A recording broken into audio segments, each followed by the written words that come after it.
Mga ka-Gixer, ano kayang problema niyan? Nag-check engine yung Gixer ko. Gagawin ko ngayon, palitan ko yung fuel filter. So ayun nga mga ka-Gixer, ang naisip ko, palitan na lang ng fuel filter. Kasi 30k odo na, hindi ko pa napalitan yan. Parang nakakalimutan din. Baka sakali gumaling mga ka-Gixer. Kasi yung check engine niya, masakit din sa kalooban. Nakikita palagi araw-araw yung check engine. Mabuti na lang mga ka-Gixer, may kaibigan akong veterano pag sa mechanics. Pagdating sa motor. Mechanics po yan dyan sa Las Piñas. Dyan lang sa Las Piñas. Tito po yan ng asawa ko. Kaya veterano po yan sa larangan ng mechanics. Kaya alam niya agad yung sakit kung saan. Kaya pasalamat din ako. Wala nang magiging libre na ata yan. Hindi ko kasi kabisado pa yung fuel filter niyan mga ka-Gixer. Ang alam ko lang oil filter at air filter. Ako lang nagpapalit nyon. Pero yung fuel filter hindi ko pa nasubukan palitan. Kaya nagpatulong ako. Humingi ako ng backup dyan sa tito ng asawa ko. Veterano yan. Taga Las Piñas lang yan. Mechanics po yan sa Las Piñas. Nasa 10 years na mahigit mechanics. Kaya alam niya agad kung saan yung sakit ni Gixer. Actually, hindi naman siya nagbi-blink yung check engine niya. Hindi naman gaano malala. Kasi pag malala, nagbi-blink yung check engine. Pero hindi naman gaano. Kaya mas maganda na. Maagapan agad mga ka-Gixer. Kaya tara, samahan niya ako. Para aware din kayo sa mga naka-Gixer dyan. Baka magkataon din kasi mga ka-Gixer, magiging ganyan din. Maranasan nyo rin yung ganyan, yung check engine. At least kahit pa paano mga ka-Gixer, aware na kayo sa Gixie natin. Kailangan talaga alagaan natin yan. Yan ang kabady natin araw-araw. So ayun mga ka-Gixer, tama na yung daldalan ko. Tara na, subukan na natin. Ayun, ang una natin gagawin, buksan natin yung tangke. Tanggalin natin yung tangke dyan sa body niya kasi nasa loob yung fuel filter. Medyo mahirap lang yan tanggalin kasi maraming mga bolt dyan. Kailangan isa-isahin, pati yung pakpak niya kailangan ding ingatan, baka mabasag. Old model yun, oh.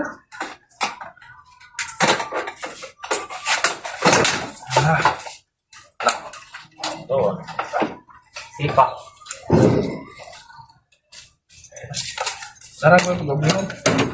Battery kagantian na. Gimana pala yung kugan ko? Oh? Nawala yung kugan. Para makalak tangke. Wala tangke. Wala pa di ba yun? Oh. Sorry, oh. Oh. Di ba yun? Wala pa?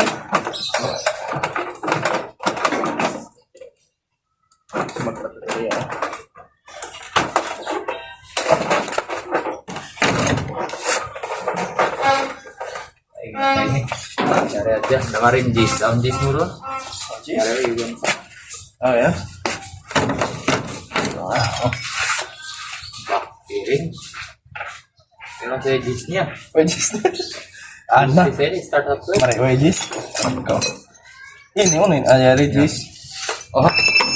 Wedges. Tuh bensin plaka sen bako ka ang green niya. Cari green blue. Cheese.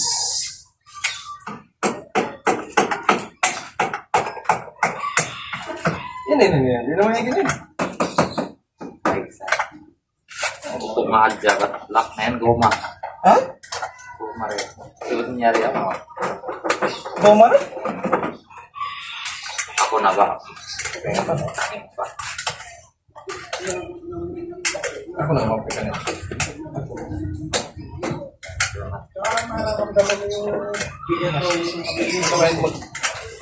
Mekanik mo, ingat. Ingat ka ito din eh. Virus na. Ito, buka. Tarik mo.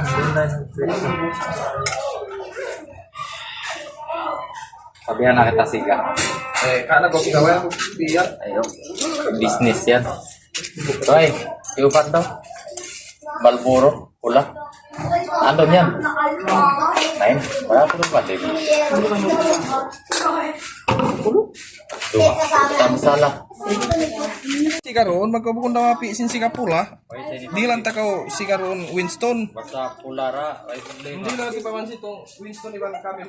Kumbu old stock ka jayon. Di lang kakaka Winston ibang. Ay problema niyang sigara. Winston ibang. Kulay kulit.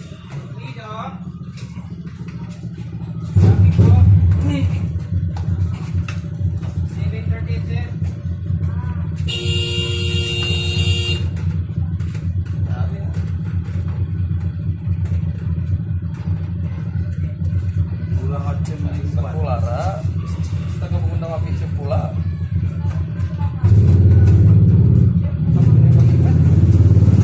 Ay ari mo di.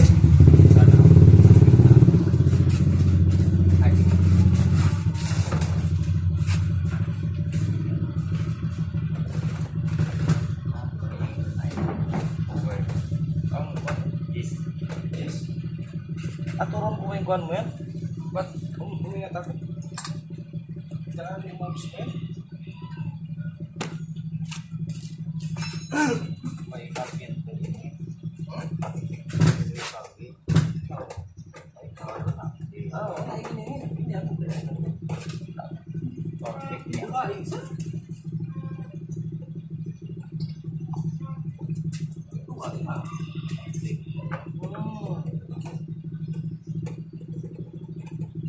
Rubber.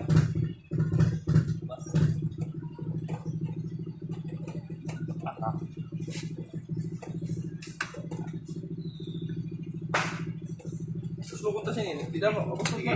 Hah? Susuko ko.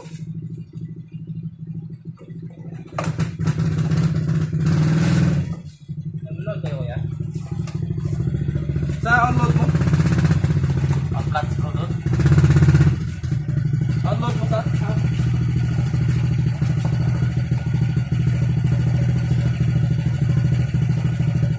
Ay, kaya nga tayo mga bearing. Nagpa ako nakakita. Vlog eh. Buwan ni Kerry. Kaya nga tayo. Buwan ni Kerry. 09 0967 37 378 378 7154. 0967 378 7154. Magkano to po? Buwan ni 30.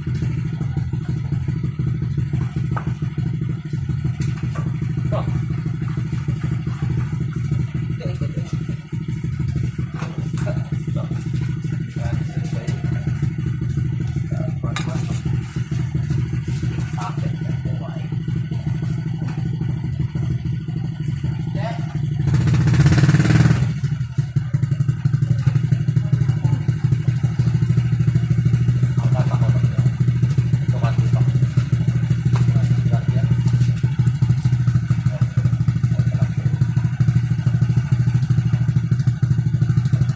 Ito na yan? Kasa? 33. Isa?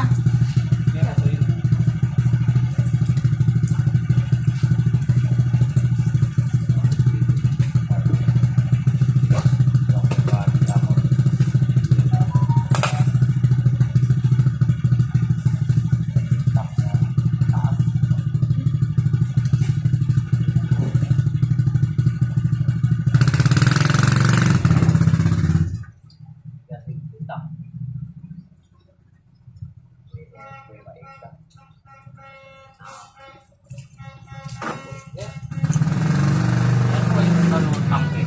Ha? Yan po yung tangke niya. Ugat lagi. Kuan na kuan. Ano ba? Kaguhit. Sa maray ba ito? Paano sila kaguhit niya? Mga patik ito po. Taga, paano niya? Ha? Taga reserve maray. Ah, taga reserve. Ba't isan siya nag-drink na? Dumakan pa kung mga kapatan ni TM daw.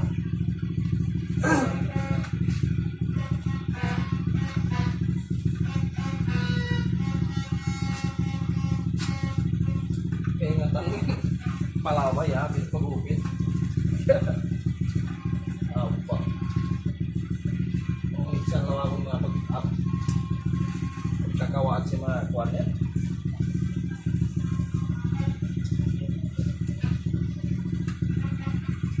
Mga leksyon niyo. Lawa ko ni mga rin.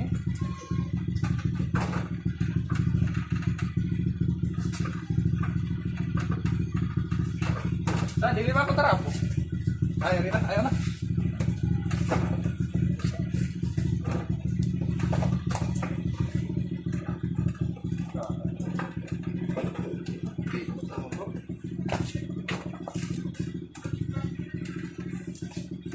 Sigaw.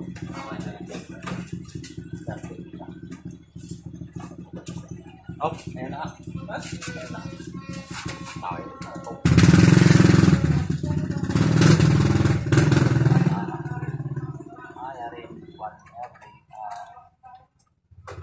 At ayun na nga, tanggal na yung tangke mga ka-gigser. Matagal-tagal din tanggalin kasi ang daming kakalikutin dyan.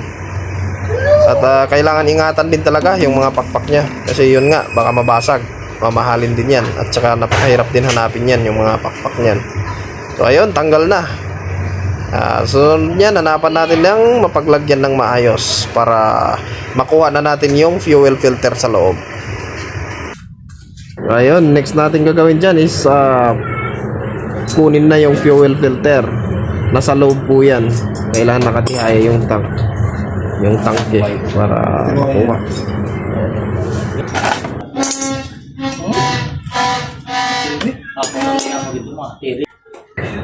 Nahirapan kami magtanggal. Kaya ang ginawa ko dyan, bumili pa ako ng T-wrench para matanggal siya. Kasi napakakapit talaga. Maya nabuksan na namin. Ayan, nabuksan na. Yan ang fuel filter niya. Nasa loob po yan yung fuel filter. Kung baguhan ka pa lang, talagang hindi mo makita kung saan banda yung fuel filter niya. Nasa loob. So ayan o, napakadumi talaga ng fuel filter. Akalain nyo 30 kiodo bago nabuksan. Kaya napaka-big shoutout dyan kay Kuya Mads Tuto. May uring niya? Alam niya agad kung saan yung sakit ni Gixer. So ayan mga ka-Gixer, kung na-experience nyo yung ganyan, palitan nyo agad ng fuel filter. Kasi sa akin, saka ko lang nalaman na sobrang dumi na pala nung nag-check engine na. So hanggang dito na lang mga ka-idol, mga ka-Gixer, mga pops. Shout out sa inyo lahat dyan. God bless you all. Hanggang sa muli.